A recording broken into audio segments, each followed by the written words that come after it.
오늘 본문 시편 32편에서 다윗은 시작부터 구원의 감격을 노래합니다. 자, 우리 한번 1절, 2절에서 구원의 감격을 어떻게 노래하는지 함께 보실까요? 시작.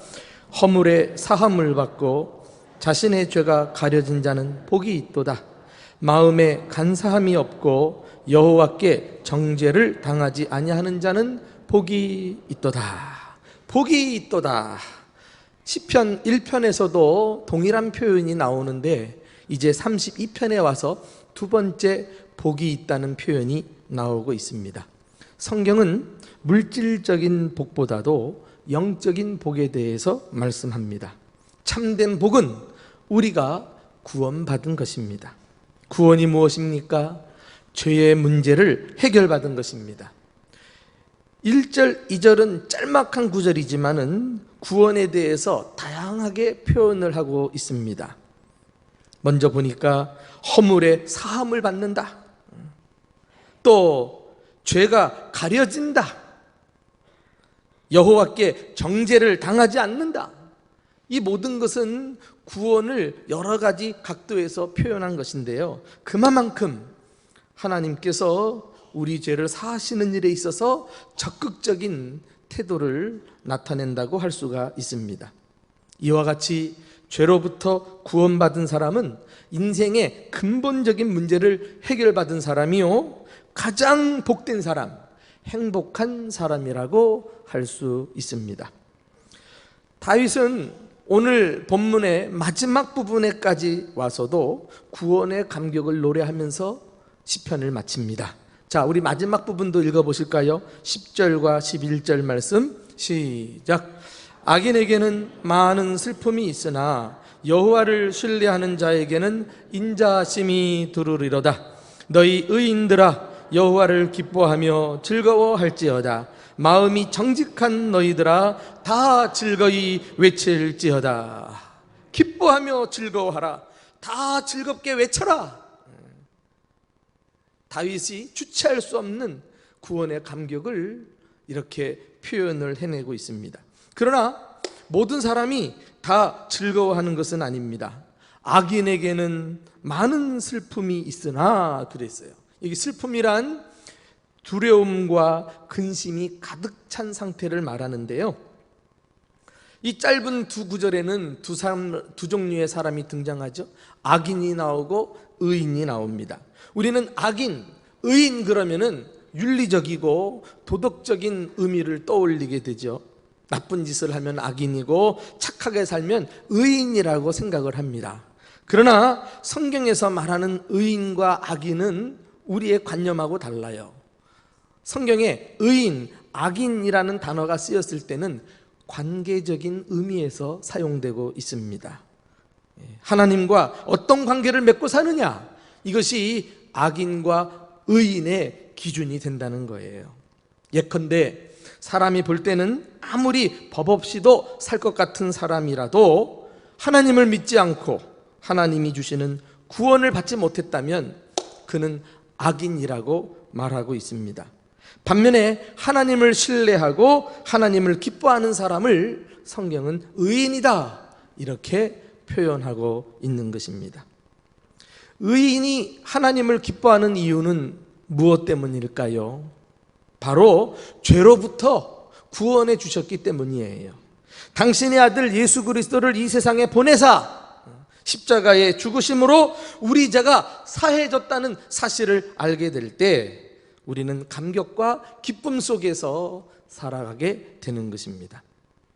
우리는 이 땅에 사는 동안 끊임없이 죄와 씨름해야 합니다. 구원받은 사람은 누구입니까? 죄와 싸우는 사람입니다. 한 경건한 그리스도인은 예수 믿기 전과 예수 믿은 이후의 삶을 이렇게 비교를 했어요. 구원받기 전에는 내가 죄를 따라다녔는데 구원받은 후에는 죄가 나를 따라다닌다. 이 차이를 아십니까? 구원받은 이후에 우리는 나를 쓰러뜨리기 위해 다가오는 죄에 대해서 우리는 대처해 나가는 법을 배워야 할 것입니다. 예전처럼 예수 믿기 전에 살았던 것처럼 죄를 따라가면 안 돼요. 분명한 삶의 변화가 찾아와야 합니다. 죄는 한순간의 고통으로 끝나지 않고 감추면 감출수록, 숨기면서 오래 끌면 끌수록 우리를 더욱 고통스럽게 만드는 것을 알 수 있습니다. 그래서 옛날 청교도들은 죄의 목록을 만들어가지고 특별히 구원받은 사람으로서 죄의 올무에 빠지지 않도록 주의를 하고 이 죄의 목록을 살피면서 죄를 단호하게 거부하면서 살았어요. 보통 7가지 죄의 목록이라고도 하고 또 한 가지를 더 보태가지고 8가지 목록을 이야기하는 사람도 있습니다. 저는 8가지를 여러분들에게 소개할 텐데 내 삶 가운데 내가 자주 걸리고 자주 빠지는 죄가 무엇인지를 한번 좀 돌아보시기 바랍니다. 자, 8가지 죄의 목록. 첫째는 교만이에요. 교만은 모든 죄의 우두머리입니다. 그리고 두 번째가 시기, 질투 그랬어요. 시기와 질투는 인간관계를 파괴하는 주범입니다. 분노는 무엇입니까? 하나님의 이 사탄이 쏟아붓는 기름이에요. 분노에 한번 사로잡히면 여지없이 사탄에게 이용당하는 것입니다. 나태가 무엇입니까? 게으름. 이것은 아무것도 안 하는 것 같지만은 하나님의 뜻에 대한 반항이에요. 하나님의 뜻을 적극적으로 실천하고 충성스럽게 살아야 되는데 그 뜻을 반대하는데 오히려 적극적인 게 게으름이다. 탐욕은 무엇입니까? 과도한 소유욕과 욕심을 말합니다. 이 탐욕에서부터 모든 죄가 비롯된다고 하지 않습니까?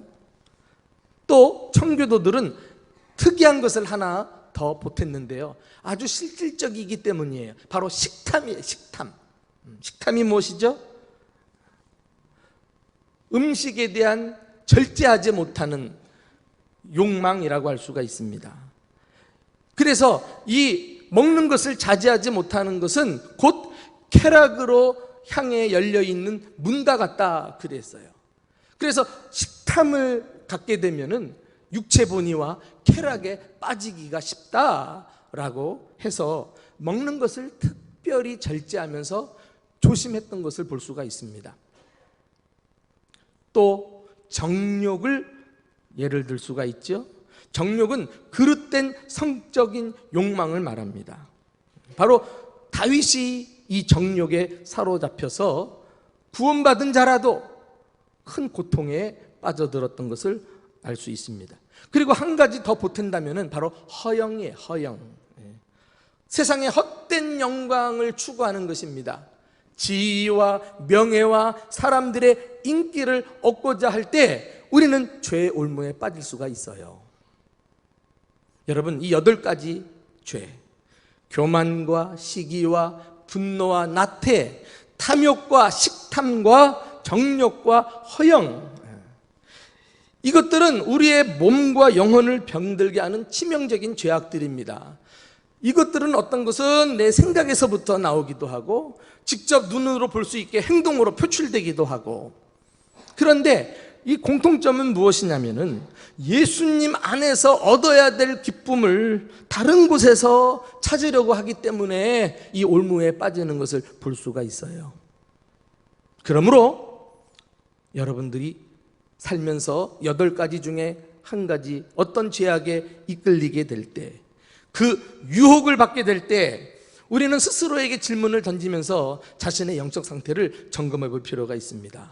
나는 과연 어떤 기쁨을 추구하고 있는가? 예수 믿는 사람으로서 예수님으로 나는 과연 만족한가? 예수 안에서 온전한 기쁨과 만족을 누리고 있는가? 이 질문을 던지면서 우리에게 다가오는 죄를 단호하게 거절해야 할 것입니다. 이것이 구원의 감격을 회복하는 첫 번째 방법이에요. 죄의 실체를 인식하라. 두 번째, 하나님께 죄를 자복하라는 거예요. 죄에 대한 깨달음이 있으면은 그 죄를 가지고 하나님 앞에 나와서 하나님께 해결받아야 합니다. 왜 그럴까요? 오직 하나님만이 내 죄를 해결해 주시고 내 죄를 사해 주시는 분이기 때문이에요. 자, 두 번째 단계, 우리 한번 다윗을 한번 다 같이 들여다봅시다. 5절입니다. 시작. 내가 이르기를 내 허물을 여호와께 자복하리라 하고 주께 내 죄를 아뢰고 내 죄악을 숨기지 아니하였더니 곧 주께서 내 죄악을 사하셨나이다. 셀라. 여기 보면 여호와께, 주께, 주께서라는 단어가 반복해서 나오는 것을 볼 수 있습니다. 무엇을 의미합니까? 죄는 사람 앞에서 해결하는 것이 아니라 하나님 앞에서 자백함으로 해결을 해야 한다는 것입니다. 다른 대상을 찾아간다든가 다른 방법으로는 죄의 문제를 결단코 해결할 수 없는 것입니다. 이 다윗이 고백한 이 내용과 세월이 흘러서 신약 성경으로 넘어오면 사도 요한이요 동일한 그런 내용을 그의 서신에서 남기고 있어요.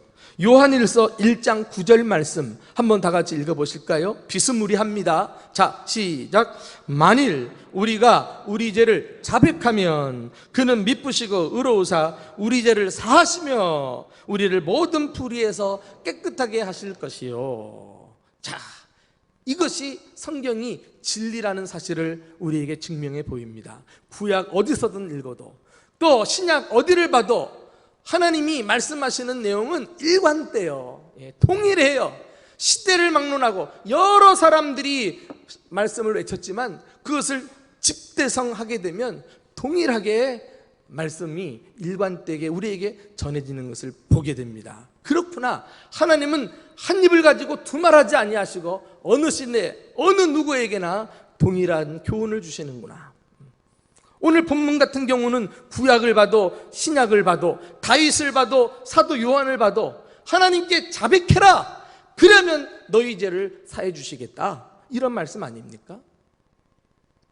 이 다윗이 말한 자복이라는 말, 이것은 죄를 스스로 인정하는 것을 말합니다. 어떻게 해요? 신약의 사도 요한이 말한 자백하라는 거, 이것은 헬라어에 어떤 의미를 가지고 있느냐면은 헬라어 단어에 호모 로고멘이라고 하는 뜻이에요. 호모는 같다라는 뜻이죠. 그리고 로고멘은 말한다라는 뜻인데 같이 말하는 거예요. 누구랑? 하나님과 같이 말하는 거예요. 하나님이 보는 죄의 관점에서 그 죄를 하나님이 말하는 것처럼 똑같이 자기도 말하는 것, 이것이 죄를 인정하고 하나님 앞에 죄를 제대로 고백하는 거예요. 하나님 앞에 나와 자백한다고 하면서 죄를 자꾸 핑계대어요. 변명을 늘어나요. 그것은 같이 말하는 게 아니에요. 하나님은 너 죄다 라고 말하는데 아유 뭐 상황이 이래가지고 뭐 남들 다 하니까요 뭐 이렇게 돼버리면은 그것은 온전한 회개라고 할 수가 없는 것입니다. 여러분, 혹시 많은 사람들이 죄를 짓고도 그것을 대수롭지 않게 여기고 쉬이 죄를 또 짓는 이유는 무엇일까요? 하나님의 말씀의 기준을 인간의 수준으로 끌어내려 가지고 다 상황에 따라서 자기 편리한 대로 그렇게 변명을 늘어놓는 말이 아닐까요? 그런데 기억하십시오. 죄는 크든 작든 하나님 앞에서 죄인 것입니다. 하나님의 뜻을 거스리는 것입니다. 다윗은 하나님 앞에 그 죄를 가지고 나와 자복하면서요, 그때 어떤 회개의 기도를 드렸나가 시편 51편에 그대로 써져 있어요. 시편 51편은 다윗의 참회시라 그러거든요. 밧세바를 간음한 이후에 1년 동안 죄를 하나님 앞에 끄집어내지 않고 괴로워하고 있다가 회개했던 시예요. 그 시의 내용을 보면은 그가 어떤 마음으로 참회했는가를 들여다볼 수 있는 대목이 있는데요, 우리 시편 51편 3절 4절 말씀을 한번 다 같이 읽어보실까요? 자, 시작. 무릇 나는 내 죄가를 아오니 내 죄가 항상 내 앞에 있나이다. 내가 주께만 범죄하여 주의 목전에 악을 행하였습니다. 여러분, 다윗도 말이죠, 당시의 여느 사람들처럼 그 많은 왕들은 첩을 거느리는 거 당연하게 보지 않았겠어요? 다윗도 말이죠, 왕이면 이 정도쯤이야 하고 그 눈높이를 세상에 맞추었다면 진정한 회개는 불가능했을 거예요. 근데 그는 자신의 죄를 하나님 앞에 가지고 나와서 인정합니다. 내 죄가를 아오니 내 죄가 항상 내 앞에 있나이다. 내가 주께만 범죄하고 주의 목전에 악을 행하였나이다. 사람에게 악을 행했다고 말하기 이전에 먼저 이 일은 알고 보니까 하나님 앞에서 내가 범한 죄입니다. 이렇게 하나님의 관점에서 자신의 죄를 인정하고 고백하게 된 것입니다. 그때 우리는 진실로 하나님 앞에 사함을 받으며 구원의 감격 속에 사는 길이 열리게 되는 것입니다. 자, 마지막 구원의 감격을 회복하는 세 번째 단계는 무엇일까요? 죄사함의 축복을 누리는 것입니다. 우리 죄를 인식하고 그 죄를 하나님 앞에 가지고 나와 자백했다면, 그래서 하나님의 용서를 경험한 이후에 우리는 사함받은 확신을 가지고 살아야 돼요. 사탄 마귀는 여전히 우리를 정죄할 것입니다. 여전히 우리 마음속에 두려움을 심어줄 것입니다. 너는 용서받지 못했다고, 너는 이러다가 멸망당할 거라고 계속 우리의 믿음을 흔들어 놓고 말 것입니다. 그럴 때마다 우리는 하나님의 말씀을 의지하여 주님께서 회개하는 자에게 마련하신 이 사죄의 축복을 마음껏 누리며 살아야 할 것입니다. 여러분, 풍랑이는 배를 한번 보세요. 그 배가 정박을 하기 위해서 배 안에 있는 닻을 어떻게 합니까? 바다에 퉁덩하고 빠뜨려서 바다 밑바닥에 닻을 내리꽂아요. 그러면 이제 파도가 몰아쳐도 끄떡없이 배가 안전하게 됩니다. 미련하게 이 닻을 말이죠, 딱 배에 그대로 가지고 있다면 파도가 칠 때마다 다 떠내려갈 것 아니겠어요? 우리 마음에도 믿음의 닻이 있는데 이 닻을 계속 자기 속에 가지고 있으면서 감정에 휘둘리면 그건 사탄에게 이용당하고 마는 거예요. 사탄은 여전히 우리 마음속에 의심과 불안과 두려움을 조장해가지고 마치 구원받지 못한 자처럼, 마치 용서받지 못한 자처럼 항상 끌려다니면서 죄의 노예로 살게 합니다. 그럴 때마다 우리는 하나님의 사죄함의 그 확신을 가지고요, 말씀에 내 믿음의 닻을 깊이 내려박을 줄 알아야 할 것입니다. 또 시편 42편 같은 데 가서 보시면은요, 우리 죄를 도말하사 그래요. 도말은 뭡니까? 지우개로 깨끗하게 지워서 흔적을 남기지 않는 거예요.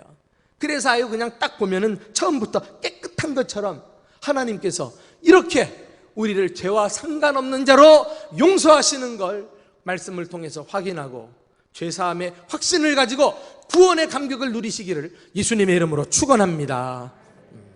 마귀의 소리에 귀를 기울이면 안 돼. 내 감정의 상태를 따라서 신앙생활하면 안 돼요. 무슨 일이 있든지 하나님의 변치 않는 말씀, 그 말씀이 나에게 주시는 약속을 붙들고 우리는 담대하게 살아야 합니다. 다윗이 그랬어요. 다윗은 오늘 본문의 마지막에 와서 죄를 자백한 자가 누리는 죄사함의 축복을 열거하고 있어요. 자, 5절 말씀 한번 볼까요? 아까도 읽었습니다만은 다시 한번 읽어봅시다. 5절 시작. 내가 이르기를 내 허물을 여호와께 자복하리라 하고 주께 내 죄를 아뢰고 내 죄악을 숨기지 아니하였더니 곧 주께서 내 죄악을 사하셨나이다. 할렐루야. 여러분, 우리가 하나님 앞에 죄를 자복하면 곧 즉시 죄가 사해지는 축복을 누리는 줄 믿으시기 바랍니다. 또 두 번째는요, 6절 말씀 한번 볼까요? 6절 다 같이 시작. 이로 말미암아 모든 경건한 자는 주를 만날 기회를 얻어서 주께 기도할지라 진실로 홍수가 범람할지라도 그에게 미치지 못하리로다. 이 회개 기도를 하는 것을 말하는데, 회개 기도를 하면 홍수가 범람할지라도 그에게 미치지 못하는 축복이 있어요. 홍수는 무엇을 말합니까? 갑작스럽게 다가오는 재앙을 말합니다. 회개한 자를 하나님께서는 지켜주시고 보호하셔서 각종 재앙으로부터 건져주시는 줄 믿으시기 바랍니다. 야, 그러니까 누가 우리를 건들 수 있어요? 또다시 우리를 쓰러뜨릴 수 있습니까? 하나님이 막아주시고 보호해 주시는데. 그런데 언제 이 재앙이 미치지 못한 축복을 받는가? 모든 경건한 자는 주를 만날 기회를 얻어서 주께 기도할지라. 주를 만날 기회를 얻어서. 이것은요, 어떤 의미를 가지고 있느냐면은, 주님께서는 우리에게 자주자주 당신 앞에 나와서 회개 기도할 수 있는 기회를 주신다는 말이에요. 그 기회를 놓치지 말라는 말이에요. 그래서 어떻게 또 이해할 수 있느냐면은, 하나님께서 우리에게 마음에 찔림을 주실 때, 그 찔림을 받을 때 기회를 놓치지 말고 회개의 기도를 하면 재앙이 너에게 미치지 못하리로다. 저는 여러분들이 하나님의 말씀을 풀어 여러분에게 선포할 때마다 하나님께서 어떤 대목에서든지 여러분들 한 사람 한 사람이 깨달음이 있고 찔림이 있는 그런 설교 시간이 될 수 있기를 주님의 이름으로 축원합니다. 마지막으로 이 죄사함의 축복이 무엇입니까? 7절에 나와요. 7절 다 같이 시작. 주는 나의 은신처이오니 환난에서 나를 보호하시고 구원의 노래로 나를 부르시리로다. 할렐루야. 구원의 노래를 부르게 하시는 축복이 있어요. 구원의 노래를. 다시 말해서 회개한 자에게 구원의 즐거움을 회복시켜 주신다는 것입니다. 다윗이요, 그 시편 51편에 회개가 터져 나왔을 때 그가 제일 먼저 하나님 앞에 간구한 것 중에 무엇을 요구하냐면은, 주여 내게 구원의 즐거움을 회복시켜 주시고 자원하는 심령을 주사 하나님의 말씀에 순종하며 살게 해달라고 기도하는 거 있죠. 구원의 즐거움을 회복시켜 달래요. 그래서 이제는 주를 위해서 기쁘게 순종하고 마지못해 억지로 그냥 습관적으로 신앙생활했던 이런 생활 다 청산하고 이제는 과거에 주님을 사랑했던 그 첫사랑을 가지고 주님을 뜨겁게 섬기게 해달라고 기도하고 있어요. 그런데 오늘 본문 말씀 보니까 구원의 노래로 나를 두르시리로다. 구원의 즐거움을 회복한 거예요. 근데 한 번만 즐거운 것이 아니라 구원의 노래로 두르신다고 했으니까 그의 삶이 연속적으로 계속해서 즐거움이 이어져 가는 것을 볼 수가 있어요. 어떤 성경 주석 보니까 이 구원의 노래를 말할 때 여기서 말하는 노래는 전쟁에서 승리한 군사들이 기뻐서 외치는 환호와 같다 그랬어요. 죄의 문제를 해결받은 다윗이 이제는 더 이상 죄 때문에 고통당할 필요도 없이 죄에서 노임받아 하나님의 사죄의 은총을 경험한 다음에 막 환호성을 지르는 것이죠. 나는 이제 승리했다. 나는 이제 이겼다. 그러면서 즐거움에 북받쳐서 이 구원의 노래를 부르고 있는 것입니다. 사랑하는 교우 여러분, 오늘 우리에게도 하나님께서 구원의 즐거움을 회복시켜 주시고 우리가 날마다 순간마다 이 승리의 환호성을 부르면서 담대하게 그리스도인의 삶을 살아가는 저와 여러분 될 수 있기를 예수님의 이름으로 축원합니다.